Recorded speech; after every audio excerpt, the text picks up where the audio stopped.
हमारा देश पौराणिक समय से ऋषि मुनियों की तपस्थली रहा है।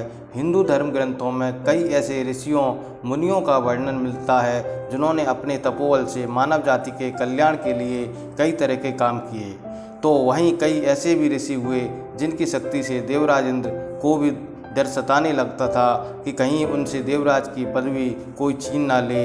इसी डर के कारण उन्हें जिस किसी भी ऋषि की तपस्या से भय लगने लगता, उसकी तपस्या भंग करने के उद्देश्य से वो स्वर्ग की अप्सरा को पृथ्वीलोक पर भेज देते थे। ऋषि अप्सरा के रूप और यौवन को देखकर मोहित हो जाते थे। आज हम आपको एक ऐसे ऋषि के बारे में बताने जा रहे हैं जिन्होंने लगभग 1000 वर्ष तक एक अप्सरा के साथ संभोग किया। कहानी शुरू करने से पहले आप चैनल को सब्सक्राइब कर लें तथा बेल आइकन को दबा दें एवं कमेंट बॉक्स में जय श्री राम अवश्य लिख दें। पौराणिक काल में महान ऋषि कुंडू हुआ करते थे जिनका आश्रम गोमती नदी के तट पर था। एक बार की बात है, ऋषि कुंडू ने घोर तपस्या करना शुरू किया। वो तपस्या में इतने लीन हो गए कि उन्हें किसी भी चीज़ का आवाज़ भी नहीं होता था। इस तरह ऋषि को तपस्या में लीन देखकर देवराज इंद्र हमेशा की तरह घबरा गए। उन्हें यह डर सताने लगा कि कहीं ऋषि कुंडू उनका स्वर्ग का सिंहासन न छीन लें। इसी डर के कारण इंद्रदेव ने ऋषि कुंडू की तपस्या भंग करने के लिए प्रमलोचा नाम की अप्सरा को पृथ्वीलोक पर भेजने का निश्चय किया। एक संध्या नृत्य के बाद इंद्र ने प्रमलोचा को अपने पास बुलाया, फिर उसे अपनी सारी योजना बताई। बिना कोई प्रश्न किए प्रमलोचा इंद्र की योजना के मुताबिक पृथ्वीलोक पर आ गई।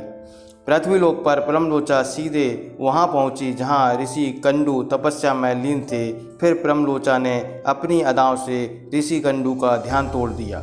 उसके बाद जैसे ही ऋषि की नज़र प्रमलोचा पर पड़ी तो वे उसके रूप और सौंदर्य को देखकर उस पर मोहित हो गए और उसे अपने साथ लेकर मंदरांचल पर्वत की गुफाओं में चले गए। उसके बाद ऋषि कुंडू प्रमलोचा के सौंदर्य में इतना डूब गए कि वे 100 से अधिक वर्षों तक उसके साथ भोग विलास करते रहे। 100 वर्ष बाद एक दिन अप्सरा प्रमलोचा ने ऋषि कुंडू से कहा, हे ऋषि, अब मैं स्वर्गलोक वापस जाना चाहती हूँ, इसलिए आप मुझे खुशी खुशी विदा कीजिए। अप्सरा के मुख से जाने की बात सुनकर ऋषि उदास हो गए और उन्होंने कहा, हे देवी, अभी थोड़े दिन और रुक जाओ। ऋषि को उदास देखकर अप्सरा पृथ्वीलोक पर और रुकने के लिए मान गई। फिर ऋषि कुंडू ने अगले 100 वर्ष तक उसी गुफा में अप्सरा के साथ भोग विलास किया। फिर 100 वर्ष बाद एक दिन प्रमलोचा ने ऋषि कुंडू से कहा, हे मुनि, मुझे पृथ्वीलोक पर आए बहुत समय हो गया है, अब तो आप मुझे स्वर्ग लग जाने की आज्ञा दें। ऋषि कुंडू उसकी बात सुनकर व्यथित हो उठे और बोले, हे देवी, कुछ समय और रुक जाओ, फिर चले जाना। इसी तरह कई 100 वर्ष बीत गए और जब भी अप्सरा प्रमलोचा स्वर्गलोक जाने की बात ऋषि से कहती थी, उस किसी तरह उसे मना लेते थे। वो अप्सरा ऋषि के श्राप से भी डरती थी, कहीं क्रोध में आकर ऋषि कुंडू उसे श्राप न दे दें। उधर महर्षि के काम वासना में लिप्त होने से अप्सरा के प्रति उनका प्रेम नित्य बढ़ता ही जा रहा था। तपस्या पूजा पाठ का त्याग कर दिन रात ऋषि कुंडू भोग विलास में डूबे रहते। एक दिन की बात है, ऋषि कुंडू बड़ी तेजी से अपनी कुटिया से बाहर निकले। तभी प्रमलोचा उनके पास आई और पूछने लगी, हे मुनि, आप कहाँ जा रहे हैं? तब ऋषि कुंडू ने कहा कि हे भद्रे, दिन अस्त हो चुका है, अतः मैं संध्योपासना के लिए जा रहा हूँ। अगर ऐसा नहीं किया तो मेरा धर्म नष्ट हो जाएगा। यह सुनकर प्रमलोचा मुस्कुराए बिना नहीं रह सकी और बोली, ये सब वेदों के ज्ञाता, इतने वर्षों में क्या आज सूर्यास्त हुआ है? जो संध्या वंदन नहीं करेंगे तो आपका धर्म नष्ट हो जाएगा।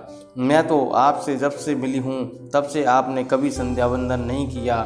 इस प्रकार के वचन सुनकर ऋषि कुंडू बोले, हे भद्रे, नदी के इस सुंदर तट पर आज सवेरे ही तो तुम आई हो। मुझे भली भांति स्मरण है, मैंने आज ही तुमको अपने आश्रम में प्रवेश करते देखा था। अतः अब दिन के समाप्त होने पर संध्या काल हुआ है, मुझे तो लगता है कि तुम मेरा उपहास कर रही हो। तब प्रमलोचा ने ऋषि से कहा, हे ब्राह्मण श्रेष्ठ, आपका यह कथन सत्य है कि मैं आपके आश्रम में सवेरे आई हूँ, परंतु आज नहीं। जिस समय मैं यहाँ आई थी उस समय को कई 100 वर्ष बीत चुके हैं। यह सुनकर महर्षि कुंडू घबरा गए और बोले, हे सुंदरी, मुझे सही सही बताओ, मुझे तेरे साथ रमण करते कितना समय बीत चुका है। तब प्रमलोचा ने बताया कि आपको मेरे साथ रमण करते हुए 907 वर्ष 6 महीने और 3 दिन हो चुके हैं।